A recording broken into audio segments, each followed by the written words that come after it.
Yeah. The unedited version. The blackmailable stuff. This is where we have to beep all the Exactly. profanity out. You said you were going to email, not blackmail.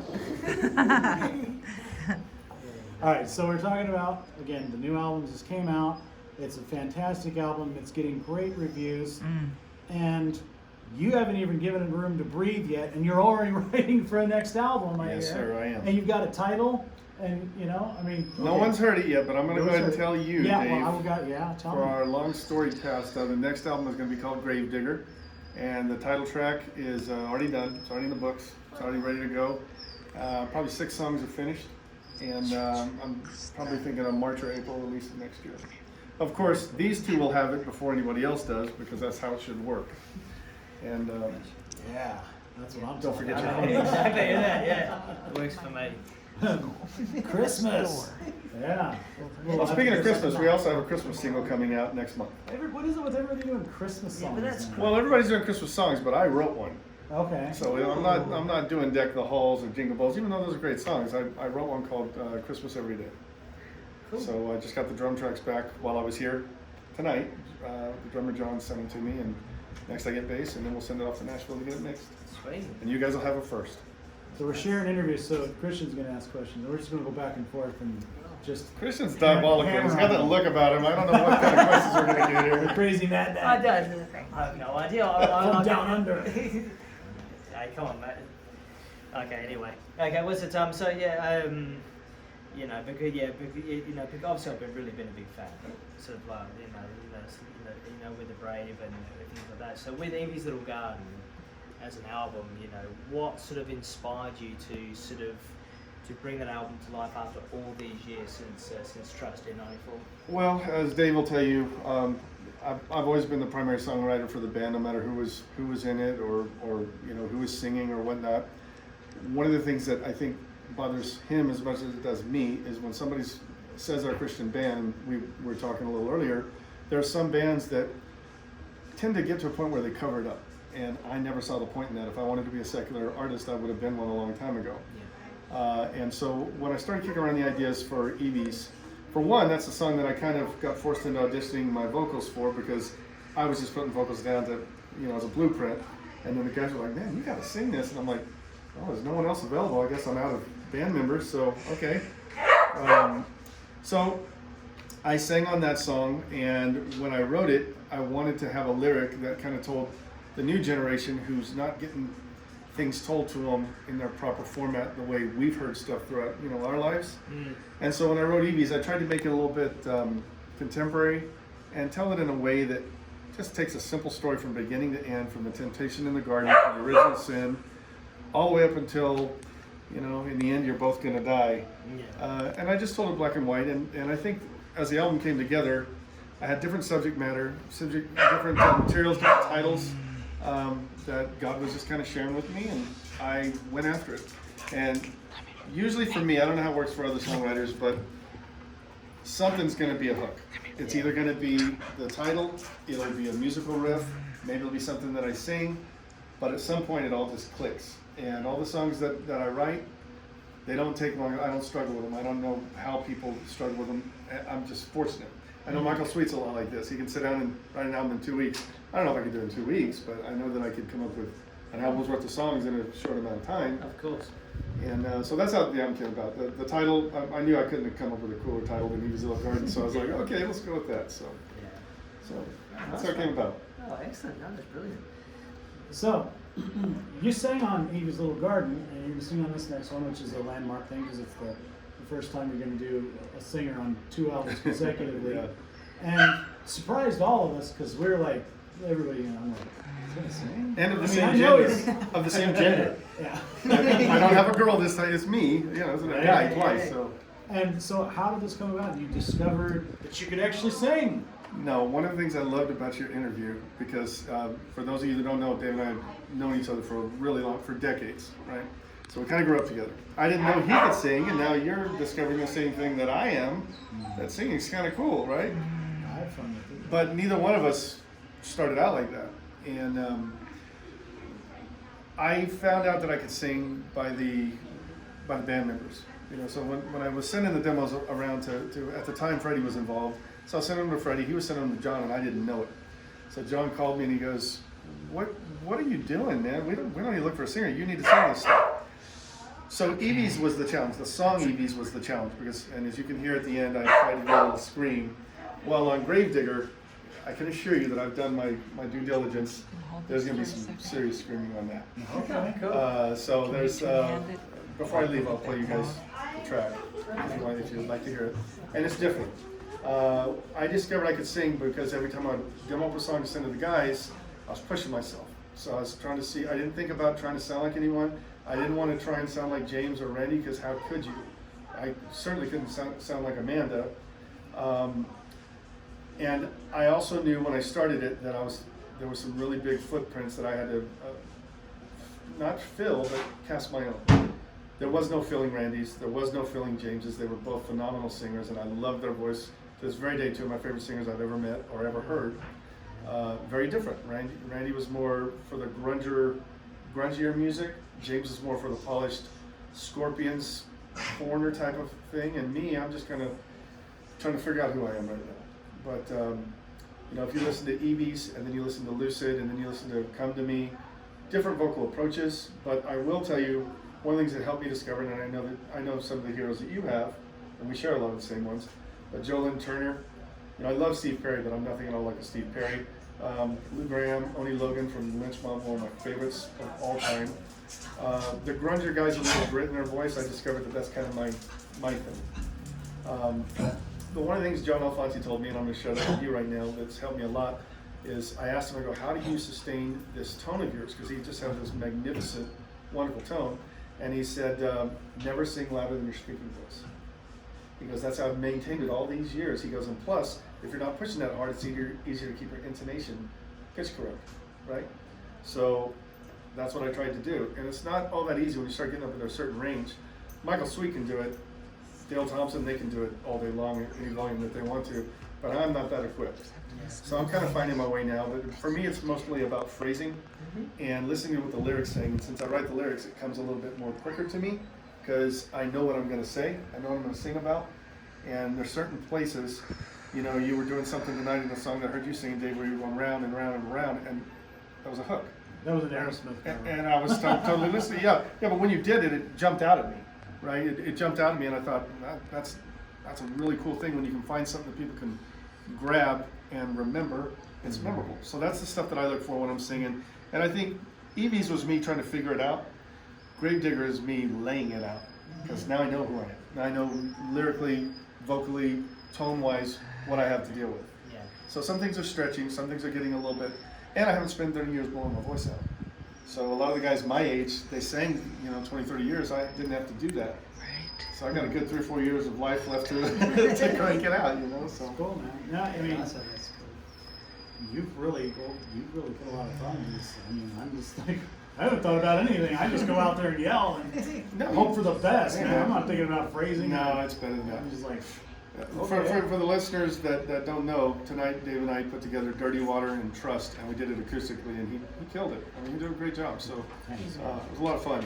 But one of the things I wanted to speak on is in the first review that we had, I wanted to be Dave, because I knew he did reviews, and I knew that he was always honest in the way that he reviews. I've read every review that you've had, I've read them all. So he and I were talking, and I wanted him to be the first person to review the album, so he got it, and he reviewed it. But one of the things he said in it that caught my attention, and I loved it because it was honest and real. He says, to be honest, I didn't think Stayce could pull this off. And I love that because I'm like, that's how I felt. I was like, I don't know if I can pull this off. Yes, for that. But it turned out okay, And by the way, it was a great review, so I appreciate that. Well, it's funny. Hold on, I'm going to comment really quickly and I'll let you ask. Yes, that's fine. Yeah. Everybody wants to know, after we talked about this, it's like, so we don't know if you're ever going to do it live or what the play is, but the question is, can he sing and play guitar at the same time? Because I find most musicians, that's a rarity. There's a lot of them that can't. That's a great question that I've never been, but that's you. I've never been asked this question. Yes, absolutely I could do it. Do I want to? More than anything. But if you've heard the record, you know that 3 people can't do it. I would have to hire a couple guys to bring in, and I know who they are. Could we pull it off live? Well, if you saw the break before, you already know we could. I was never the front man. Could I do it? Absolutely. Yeah, I could do it. And would I love to do it? More than anything. But it would probably take a label coming in, so we had some kind of tour support so we could actually do it the right way. Because you know how meticulous I am. You know how demanding I am. You know that I'm an easy guy to work with, but I've always been fortunate, and I think that if you have a good heart and you have a good attitude, your level of talent comes to you, right? You don't have to go look for it. I've always been, I mean, when we found James, I couldn't believe this guy, nobody heard this guy. When James left the band and Randy stood up, I couldn't believe we had two of them in the same band. If any of you have ever heard Freddie sing, he's phenomenal. He's every bit as good as us. Interesting. Malcolm used to be, but Malcolm's lost some of his hearing, so now, but Malcolm used to be the best harmonizer in the world. Great piano player, great bass player, but our whole band sang. I just never saw myself in this role. But could I do it? Would I do it? 100 times over, yes, absolutely. But it's a great question, because if you listen to the rhythms in the arrangements, I got a lot of guitars going on. I mean, usually it's just me playing guitar, but I could probably count sometimes 12 to 20 guitars on one track. Vocals even, I'm even more of a jerk. I'll have. But hey, I learned that from John and Dino, you know. I mean, we were all Mutt Lange fans, and John and Dino knew how to do it well, and they showed me every trick in the book, and I remember I was a sponge. I was the only one of all the records that was 100% in the studio all the time, for everything. If I missed a day, it's because all my parts were done. But I sat in that control room and I absorbed it. As a matter of fact, Jeremy McNeely, who you know mixed this album, he was there from the beginning. So, and I think, Dave, you were one of the first people that we told that we had a record deal when we got signed. I remember Randy specifically, you and him sitting there talking, and we're going, yeah, we got signed to Pachyderm, and we couldn't believe it. But yeah, doing it live, it would be a little bit tougher because there's so many parts to cover. You know, I purposely tried to get you signed. I don't know if you guys remember this. when you got us to the gig with Guardians. That's right. Yes, you yeah. did. I remember that. I'm going to put these guys together because I know what's going to happen. Yeah, and he did, and it did, So and it you worked. walked in and they went in and said, "You got to sign these guys." Yeah, no, that's true. Well, so did Tony. Tony Palacios did as well. So, yeah, we got very fortunate. We had people that were rooting for us, and you were one of the biggest voices rooting for us. And so all these years later, thank you, brother. Appreciate it. Christian, your turn, man. Yeah, but sort of listening to all of this, like it just brings a lot of joy to me. Like obviously, like listening to sort of how it all sort of began and how and also the relationship and the connection you guys have had for such a long time, especially working on that. So, and also with working with people like Malcolm, and even with and I was really hoping to have met Jerry. Sorry, not Jerry. Sorry, rather, but. Freddie tonight, because I was in touch with him for a good part of the last couple of years ago, to talking about the new Grave stuff that's just been released and things like that. So what was it? So with the new album Gravedigger coming through next year, so obviously was it Malcolm will be with you, but will there be anyone else that will be featured on the new album? The only person that there will be no previous Brave members. They'll just be, well, actually, our drummer, John, he plays for Trace Adkins, the country star, but he's also our drummer because on the Trust era, he was our drummer. And so he is, the three people that are in the band right now were initially in the band from Trust on. Freddie was going to be involved, but he's gotten too busy and he just doesn't have the time for it. And I think he's working on some personal things he's trying to figure out. So will he come along somewhere in the future? I don't know. I don't know. At this point, I can only see what's in front of me, and what's in front of me right now is just the three of us. However, me and Larry Worley from Fear Not were talking the other day, and there's a real good chance you might see Larry on it. Nice. For those of you who have heard the new Fear Not stuff, which I've heard some of the new songs, he sent me, I think 3 of them that are coming out on their new album on Rox Records. Killer stuff. But Larry's not singing. Now, those of you who have heard, Suicide Sunshine and We Have a God, which, by the way, here's a little tidbit for you guys. A new song I'm writing today. It's called Bad Day. It's a real fun song. It's like nothing we've ever done before. In it, do you remember I had a song called Somebody on Rise where I mentioned Fire and Love and I mentioned Soldiers Under Command, To Hell with the Devil. Well, in this one, I mentioned, and Larry doesn't know this yet, but I mentioned We Have a God. So it says I got my shades on, I got my radio cranking, We Have a God, and it's about telling the devil that I'm not going to have a bad day. So that's a good way to do it, is crank up some fear now. But Larry and I were talking, and there's a real good chance he's going to be singing. If he's not on this next record, we may do a project together. Oh, great. So it's that close to happening.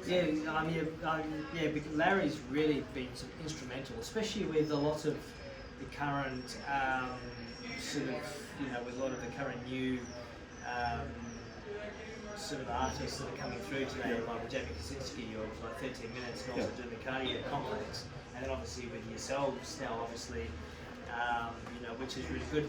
So it's really nice seeing sort of like the guys from like back in the days, back in the 80s and the 90s, mixing in with the guys from now, and really sort of joining that chasm together. I mean, I was thinking when I was watching the set earlier, sort of, with Dave and, with his band Shroud and whatnot, and I was just there thinking, and I was looking up at all of the drapes, and I'm thinking, man, looking at those 80s, but then I'm looking at some of the more later bands, I'm thinking man, what is so different, what has been different from when I remember back in the late 80s or Music the 80s changed and a lot. 90s, and then something to now. And it's actually just nice to see that sort of people from both eras coming together and actually doing things together. Do you think that's really important, I guess, when it comes to musically for new listeners? That's a great question. I think to keep music alive, you have to stoke the fires. You got to stoke the flame. If I have the opportunity to share what I know how to do with anybody else, I'm there.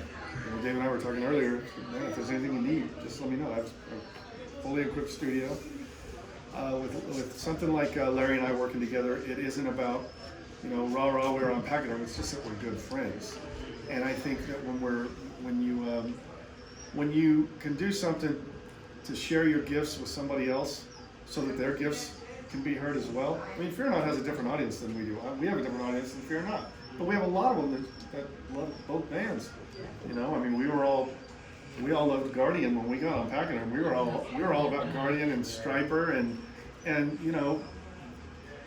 Guardian's not out there doing it right now at the moment, but if they ever do, they've got tens of thousands, hundreds of thousands of fans all over the world.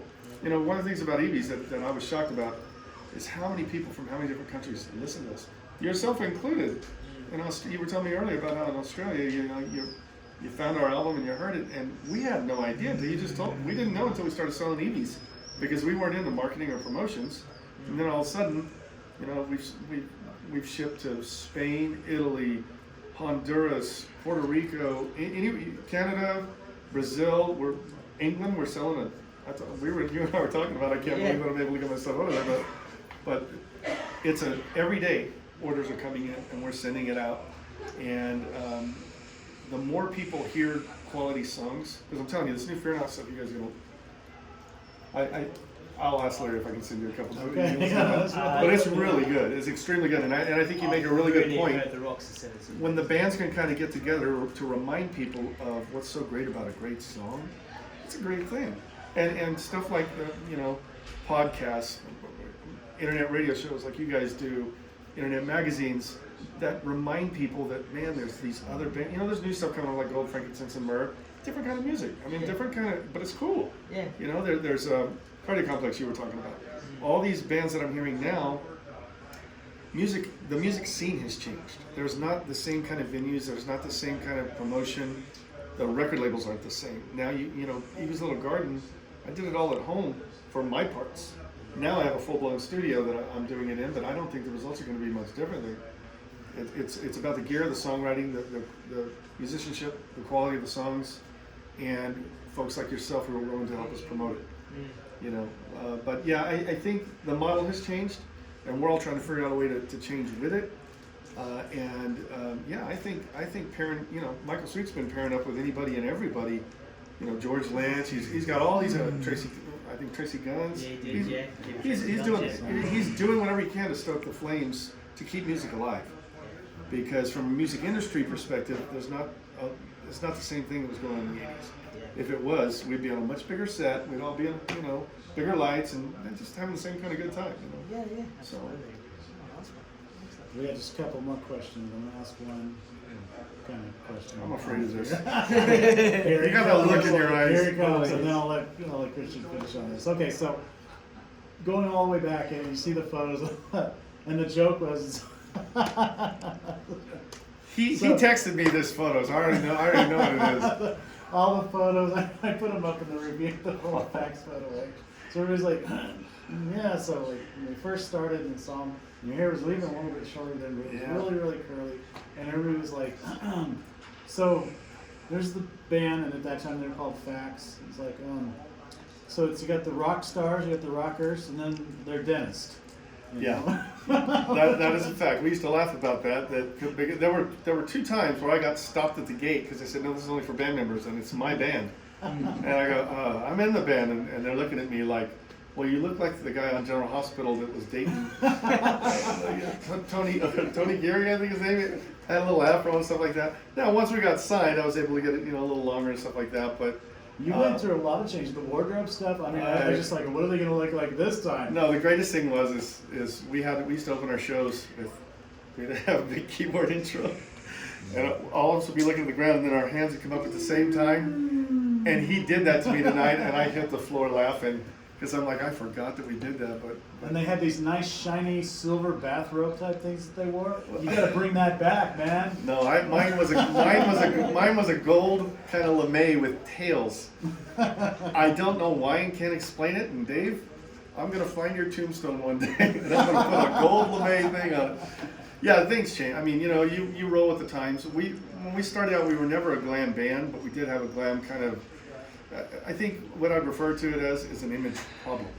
We didn't know how we should look. We didn't know. Music hadn't really changed because every decade it changes a bit. And we hadn't hit the Nirvana era yet.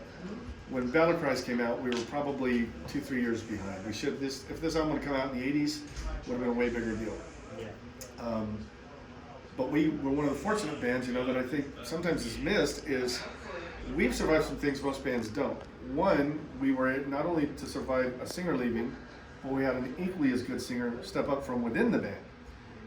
While music had changed complete styles with tunings you've never even heard of, right? And then the other thing is, we also had a girl singer. Yes. And our fans still, they endured that, and she was a phenomenal singer, but they weren't ready for a girl singer in a band that was made up of guys. But I love her voice. I'm so glad I did that album with her. And we've survived gender changes, singer changes, music style changes, and here we are now with you good folks. So. And now you're just down there wearing your Ramones t-shirt and jeans. I see the videos. It's like, yeah, they're not even trying. It's like, this is who we are. Forget trying to get pretty up and comfortable works. I like it. Exactly. It's good. No, it's good, man. Yeah. So yeah. Exactly. So obviously, sort of coming from that kind of era because when I first looked at the Brave, when I very first walked into that store in Perth, Western Australia, and picking up the Brave CD for the first time, and then playing it, when I got back, and I'm just thinking, man, this is awesome, and just seeing you guys as more of a sort of like a hard rock kind of thing, I think you sort of met that image back, sort of back then, probably, yeah. Sort of in the late 80s, early 90s. And with this new album, Gravedigger, what was it? Will you be continuing along with the whole EVs theme and with that particular theme, or will you be heading into a different direction musically? It will grow. It won't be a shift in style because if you listen to Battle Cries or you listen to Trust, and Dave and I were talking about this earlier, if you listen to our music as a whole and you just let it shuffle through, it always sounds like the same band, even though there's different singers. And the common theme, I think, is that, for one, I'm one of the original members. I was the founding member, along with Malcolm. Although Malcolm left the band, I never left the band. It was always my baby.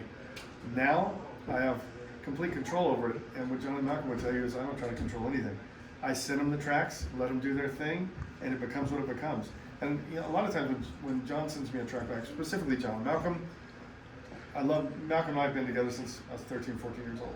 So we know when we hear it right that's probably the direction we're going. But John, he's a real, he comes with a much more of a musical drummer perspective, kind of like Pat Torpey from Mr. Big. That's who I always compare him to. Or John Bonham from Zeppelin. He takes stuff to the next level. So I'm only guilty of writing the songs. They morph into whatever they're going to become when I get everything back from them. Because Malcolm's in Noblesville, Indiana, and John's in Nashville, Tennessee, and I'm here in California. So everything's birthed with me. I send it out to them. It comes back. As far as style goes, it's going to grow. It's not going to change, but it's not going to sound like Evie's. I can tell you that.